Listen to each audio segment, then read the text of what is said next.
Welcome, dear friends. We're here with our author, Daniel Dardha, very known grandmaster worldwide, and Grandmaster Grigor Grigorov, the CEO of Modern Chess, the best site for chess courses nowadays. So, welcome everybody. Thank you. Thank you very much. All right, yes. So, okay, Daniel, you are the youngest participant in this challenge. How does it feel? Yeah, it feels good. I'm happy to be a part of this project, of course. Yeah, I love chess, of course, like everybody does here, and I'm very happy that I got a chance also to share some of it with the audience. I feel you are used to be the youngest, yeah, in chess. Yeah, it happens a lot. Lately, not as much as I used to, but still. Lately less, yeah. Yes. Yeah, despite your young age, you have already a lot of success over the board. We follow your tournament performances, really impressive. I want to ask you how you found the work on this project. Was it challenging, and how you found the concept in general? Well, yeah, it's of course quite a unique thing. I've never participated in anything like this, and it's of It course. didn't exist, yeah. It never existed, yeah. Yeah, it's a first time, yeah. Yeah. So, yeah, I mean, for me, it's like I don't really have experience, to be honest, with like being an author or something, but it's something that I've been wanting to try, and yeah, it's also something fun for me. So I was definitely happy sharing some of my knowledge, and it was definitely also a bit challenging against some specific openings because you need to make a certain choice, and lines cannot be too dull. Also, you need to have some exciting choice with some fighting spirit, or at least this is my personal choice. So yeah, this is some of the things that I did this week. And you made a wonderful work, in my opinion, despite the fact that it's your first time, yeah. I was very happy to see your videos, yeah. Okay, thank you. Yeah, no, I don't know. We yet to see, but yeah, I think I checked some interesting stuff out. Let's take a look at some concrete suggestions that you have against Jobava London. Yes. Right. So knight c8 knight f6, bishop f4. Yes. Already here there are like many moves. Let's say many moves have been tried. I think c5 would be something like c5 is one of the main options, but then white can do something like e4, let's say. Yeah. And I think a lot of people struggle with this. Even myself, being a grandmaster, there are also other grandmasters. There have been a lot of games that have ended very quickly from the black side. So if white is very well prepared, this can be extremely dangerous territory. So yeah, this is not really something that I wanted to check very deeply, cover a lot of lines, and some lines can be also unpractical, I feel. So if you don't remember the engine recommendation, you can lose the game very quickly also, I think. So I just try to find kind of a practical option. I think this is very interesting challenge because you have your opinion. A lot of other authors don't have your opinion. Somebody offers Yes. c5. No, I know. There are a lot of principled players who will just play it and just say this is the best computer choice, but Can you guess one guy that for sure made c5? For sure made c5.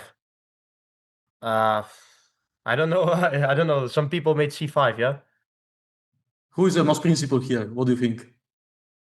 All right, you'll find out very soon, yeah? All right. Yeah. I don't know. Maybe I need to think about it. It's I'm sure Alexander Fier made c5, yeah? Yeah. Okay, that's a good choice. No, he's of course very yeah, he likes the chaos. Yeah, he absolutely thrives in chaos, so that would not surprise me. So, right, very different approach. Both were excellent. Let's see what the community will like most. But what is your one actually? Eh? Which is your move? Because So my move in this position is a move a6, which seems a bit strange because you push a pawn on the edge early on. But in a lot of these lines, the most annoying thing is white going knight c3 to b5 and immediately putting pressure on c7. And then here, yeah, let's say you make a move like e6, and then the knight has to go to a6 on the edge. And then you have kind of an awkward situation because you cannot move the knight on a6 and you cannot go a6 to kick the knight away. So, and then also it's like a lot of people will think like it's strange you move a6 or move 3, for example. But point is, white also broke a very main principle of chess. Like he put the knight early on in the game on c3. So this can be also kind of perceived as a as a strange move here. So I think you can. I think Badur Jabava wouldn't agree. He absolutely wouldn't. Yeah, no. No, it's a very interesting creative opening. Of course, nothing against this. I've also played it with white, yeah, but I feel like a6 can be justified here. All right, yeah. So white usually plays e3. Yes. And here I have the move h6, which is already like yeah, this position is not really a setup that a lot of people select against Jobava London, but yeah, the point is you kind of delay the development on of the bishop on c8 because white tries to go for some dynamical game in general, something like with queen d2 and long castle, or they try to go knight f3 to e5 fast and try some funky g4 stuff. But the point is I keep the bishop flexible on c8 now. So if you put knight f3, I go immediately bishop g4. And then I pin the knight, no knight e5, no strange business, and black can just finish development very logically with e6, c5, and knight c6, let's say.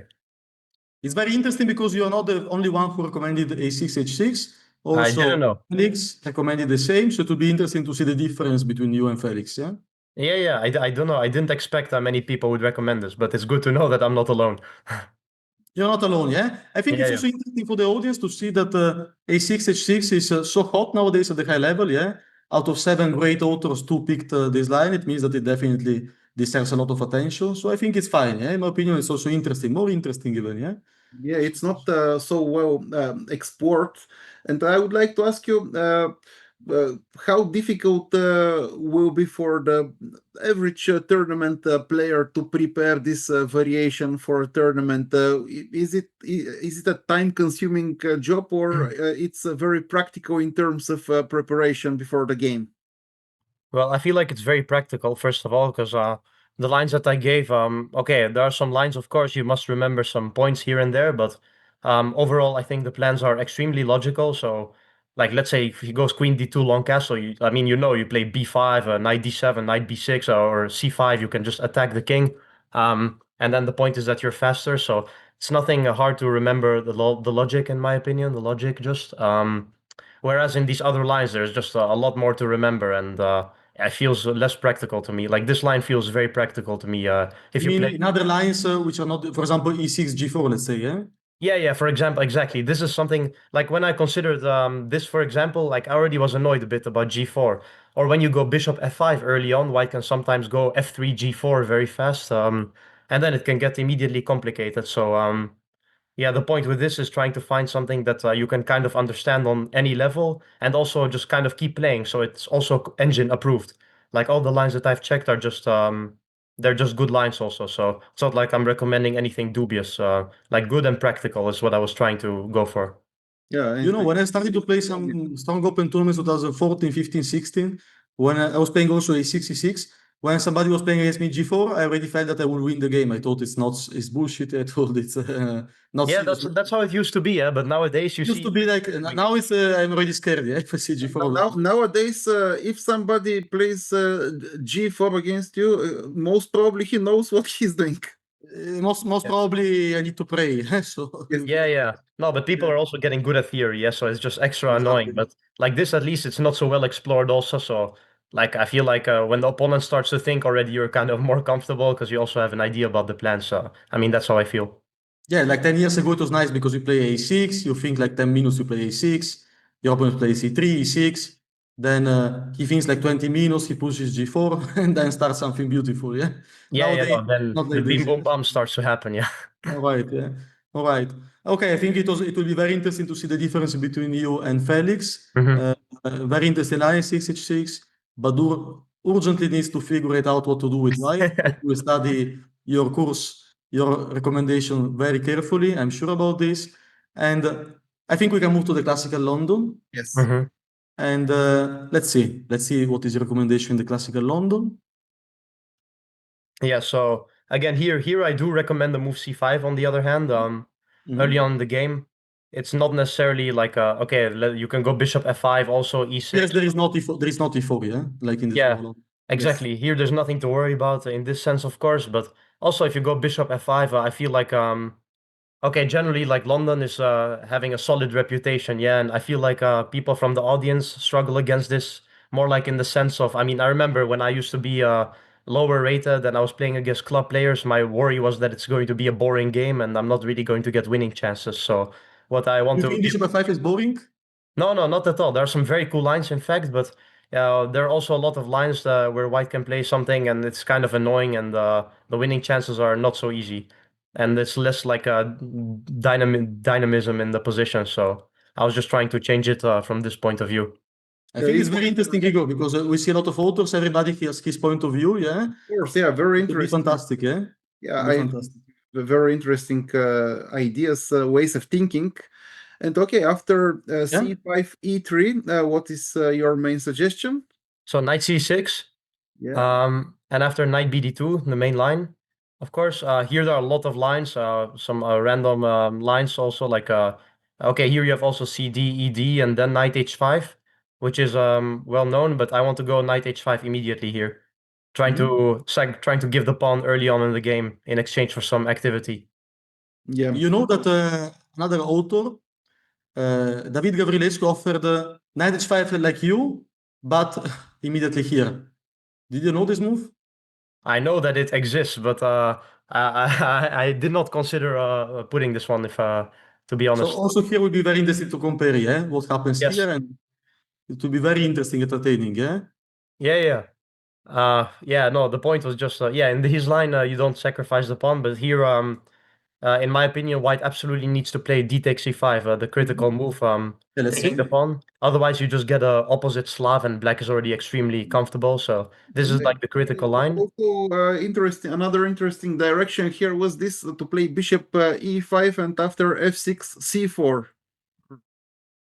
Yes, Yeah. yes, that's true. That's why I put the move e6 after bishop e5.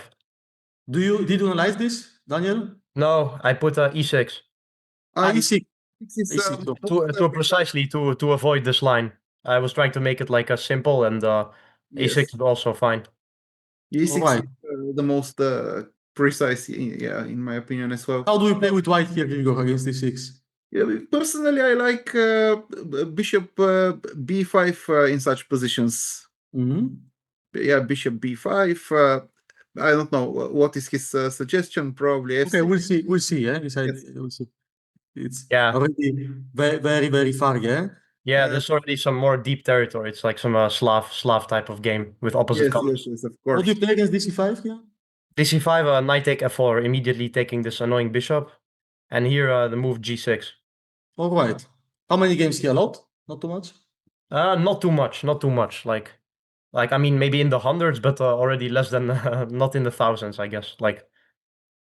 No, the point is, there are really a lot of cool lines. So you give the pawn temporarily, but sometimes you go b6, and when he takes queen take b6, you just gain some activity. You have bishop pair and a lot of pressure on white's position. Very interesting choice. This was the so-called Dubov variation, as far as I remember. With This line? Dubov variation, because Daniel Dubov probably introduced this concept on the high level.